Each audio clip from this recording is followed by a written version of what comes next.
Byron York joins me, chief political correspondent, Washington Examiner, and a Fox News contributor. Byron, good day to you. Going to take you back. Good morning, Bill. 8 days ago, Newt Gingrich, he was in the throes of impeachment with Bill Clinton, and it cost him. Here's what he told me a week ago. We had some of this problem, frankly, 97, 98, dealing with Bill Clinton, because after a while, people render a judgment. They're not going to think this is impeachable. They're going to come to think it's all political, and they're going to come to think that it's all destructive. Well, in the end, he concluded that was a mistake. But you say Pelosi's comments were a surprise. Go ahead. Well, they were a surprise because the impeachment machine has been up and running on Capitol Hill. Just a week ago, the chairman of the House Judiciary Committee, and that's the committee that originates articles of impeachment, chairman said it is very clear that President Trump is guilty of obstructing justice. That was the same charge leveled against Richard Nixon and Bill Clinton. And Chairman Nadler basically said the only reason the House was not impeaching now is that they were organizing evidence and that they had to get a communications campaign to convince the American people that impeachment was the right thing to do. So clearly, all the preparations were being made. So Pelosi herself knew that this was a big deal because she said, I'm going to make some news now. I don't know she how, certainly did. Yeah, I don't know how this is going to go over. Steny Hoyer, he pretty much said, we've got 62 new Democratic members, meaning freshmen, not 3.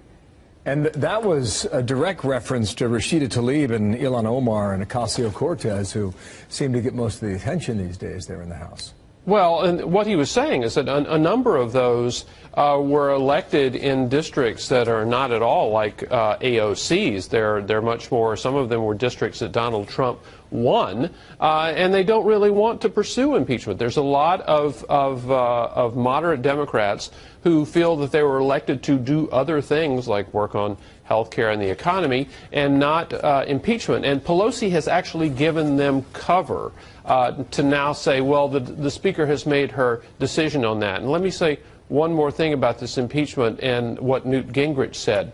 Republicans tried to impeach, well, they did impeach Bill Clinton after he was reelected. And, of course, they were still accused of being partisan the whole time. If Democrats were to pursue impeachment now, it would be during a reelection campaign, which would just multiply the problems of these partisanship accusations. In the middle of that campaign, you find the DNC in Milwaukee, Wisconsin, of all places. Here's Tom Perez, head of the DNC, making his case for that decision. While the choice of Milwaukee does not guarantee success, I will say this. Where you hold a convention is a very strong statement of your values. It's a very strong statement of who we are as a party and who and what we're fighting for. 22,000 votes, Donald Trump beat Hillary Clinton in Wisconsin. I think the message here from the Democratic Party is, Wisconsin, we're not going to forget about you this time. Clearly, Wisconsin is one of the states that Hillary Clinton did not visit, did not campaign in the final days of the 2016 campaign because Democrats thought they had it in the bag. And Donald Trump, of course, stunned the Democratic Party by then winning Pennsylvania and then adding Wisconsin and Michigan for good measure. And clearly this is an indication that Democrats know they messed up on that. And it was not just the lack of appeal of Hillary Clinton. It was also that the party was not paying enough attention to the industrial upper Midwest. It's a good town, and we'll see them there. Hope they come to Fox, too, by the way, for that long-awaited debate. It's not the end of the conversation, Byron. More to come on that. Thank you, sir. Nice to see you today. Thank you, Bill. You bet. Thanks. The House unanimously is calling for the Justice Department to release the special counsel's Russia collusion report once it's finished. There are new indications tonight that might be very soon. Here's Chief Intelligence Correspondent Catherine Herridge. A spokesman for Special Counsel Mueller confirms that top prosecutor Andrew Weissmann is stepping down in what may be the latest clue the Russia investigation is winding down. But the timing also reflects that former campaign chairman Paul Manafort's sentencing is now complete in D.C. and Virginia. Weissmann was the lead prosecutor. And Weissmann was also in court today as political operative Roger Stone learned his trial date is set for November 5th. Thank you, ladies and gentlemen. The yeas are 420. The nays are 0. On the House floor, with rare bipartisan support, lawmakers voted in favor of a non-binding resolution to encourage Attorney General William Barr to release Mueller's full report to both Congress and the country. A vote for this resolution will send a clear signal to both the American people and to the Department of Justice that Congress believes transparency is a fundamental principle necessary to ensure that government remains accountable to the public. The special counsel statute, known as 28 CFR 600, mandates that Mueller send a confidential report to the Attorney General. During confirmation hearings, Barr laid bare his interpretation, telling lawmakers he would summarize, not send Mueller's findings to Congress, and release as much as possible to the public. It's nothing but a restatement of the regulation. Attorney General Barr will follow the regulation. He has said so. The lead Republican on the Judiciary Committee, Doug Collins, also released more transcripts from a House probe into the 2016 actions of the FBI and DOJ. FBI agent Peter Strzok, dismissed from the special counsel for his anti-Trump texts, told lawmakers Mueller never pressed him on political bias. Republican John Ratcliffe asked, "Did you have any discussion with special counsel Mueller or the other attorney about whether or not those text messages reflected bias or prejudice against Donald Trump?" Strzok: "No." According to the Strzok transcript, there was also a negotiated consent agreement between the Justice Department and Clinton lawyers that laid down ground rules for FBI access to her personal servers used for State Department business. Those servers also contained Clinton Foundation emails. Brett. Catherine, thank you. You're welcome. Moderate Democrats are finding themselves not only in a battle with the GOP, but also with hard-charging liberals in their own party. Radicals, it comes as some outspoken freshman Democrats are creating tension with party leaders and as the power of the far-left progressive wing continues to grow. What does this mean for the future of the Democratic Party? Joining me right now is Utah Democratic Congressman Ben McAdams, member of both the Blue Dog Coalition and the House Financial Services Committee. And Congressman, it's good to have you on the program this morning. Great to be on with you, Thank you so Maria. much for joining us. You were one of 15 House Dems to not support Nancy Pelosi for Speaker of the House. I want to make that clear because you have been one of the Democrats to push back on some of these pie-in-the-sky ideas. How is it going with that?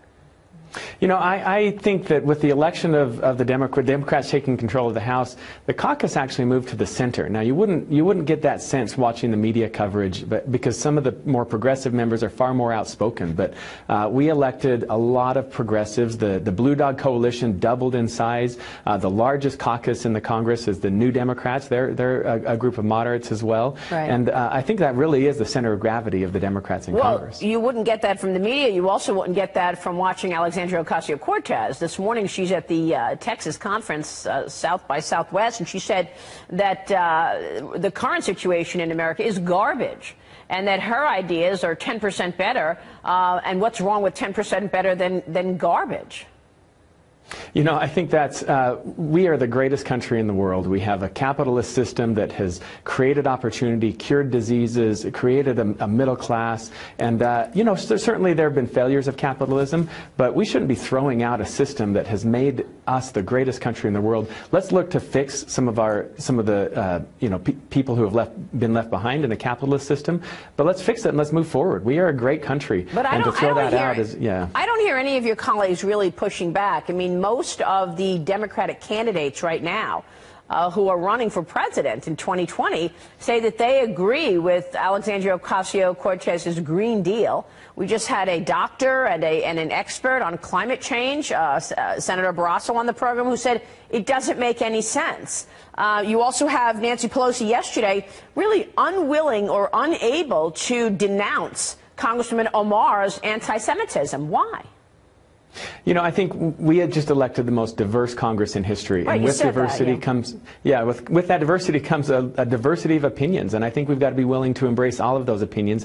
That includes the center, and so you know, my voice isn't going to be quieted by people who are pushing a more liberal agenda. I was elected by a very moderate district. It's who I am, and that's the district that I'm going to represent. And frankly, I think that's where much of America is. I mean, most people are hanging out in the middle. You might lean to the right on some issues. You might lean to the left left on other issues, but is your voice really being heard by your party? Because it seems like every day we're debating Bernie Sanders' $32 trillion bet on Medicare for all, or Alexandria Ocasio's $93 trillion bet on a new Green Deal, or Elizabeth Warren's tax on wealth, or Kamala Harris's tax on income.